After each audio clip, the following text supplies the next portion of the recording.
sento onorato di essere qui a celebrare la Santa Messa in questa circostanza, in cui una volta venivano chiamati i cappellani militari. Ora i cappellani militari dell'ultima guerra se ne sono andati in paradiso. Siamo rimasti noi i figli dei caduti in guerra che siamo invitati e stiamo per scomparire anche noi.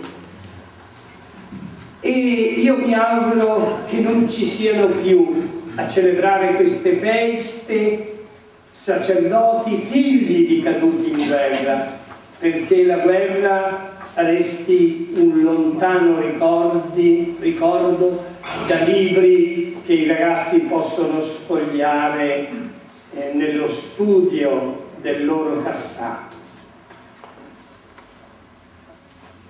Questa parola festa delle forze armate la collego istintivamente a quelle parate militari che fanno vedere in alcuni documentari, soprattutto della potenza dell'esercito tedesco.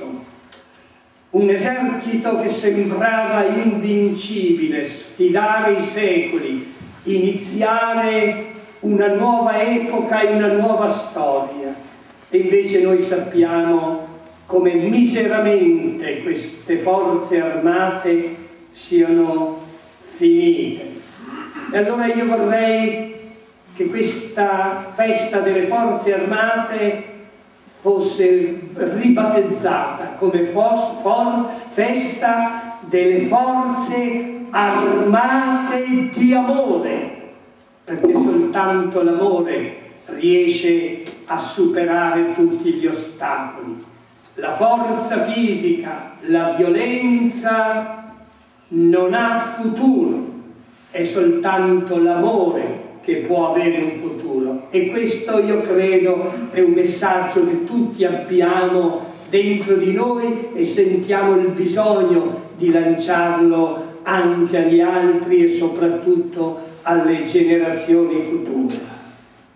E il Cristo crocifisso, che qualcuno vorrebbe che fosse accantonato. In questi giorni abbiamo sentito tanti dibattiti, sappiamo che è il simbolo più forte di questo amore. E se l'Europa ha incominciato un cammino di unità, di solidarietà, è proprio in forza di queste radici cristiane che noi abbiamo e che sono fondate, affondano queste radici per trarre il loro humus e la loro forza proprio nel cuore di Cristo, che sulla croce ha detto: Padre, perdona loro perché non sanno quello che fanno. E ha voluto affidare a sua madre in quel momento di dolore inesprimibile e inenarrabile, ha voluto affidare a sua madre tutta l'umanità.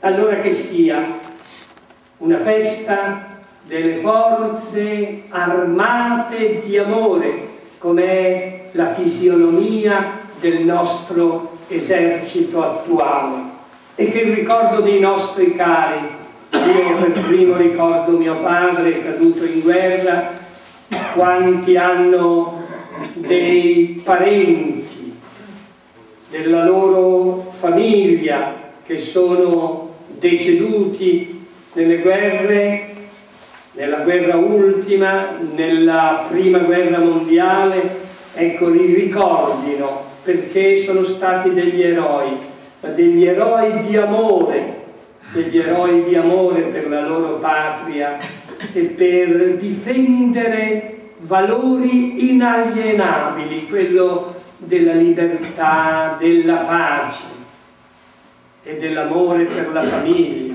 Questi sono i grandi valori che noi oggi dobbiamo difendere. Ci auguriamo veramente che questa strada che abbiamo imboccato, che è una strada che ci porta alla solidarietà, all'amore, all'aiuto reciproco, nei confronti dell'umanità intera, e questa strada possa essere percorsa e che gli uomini continuino a maturare una nuova cultura che non è più quella dell'odio, ma che è quella della solidarietà e della fratellanza che Cristo ha voluto predicare. Soltanto così queste nostre feste, queste nostre bandiere hanno un valore estremamente bello, grande e positivo. Quando nel nostro cuore c'è questa forza dell'amore, il mondo cambierà in meglio.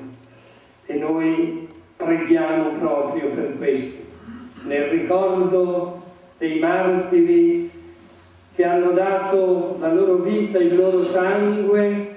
Noi vogliamo trarre forza e coraggio per avere la costanza di testimoniare questi valori con la nostra vita.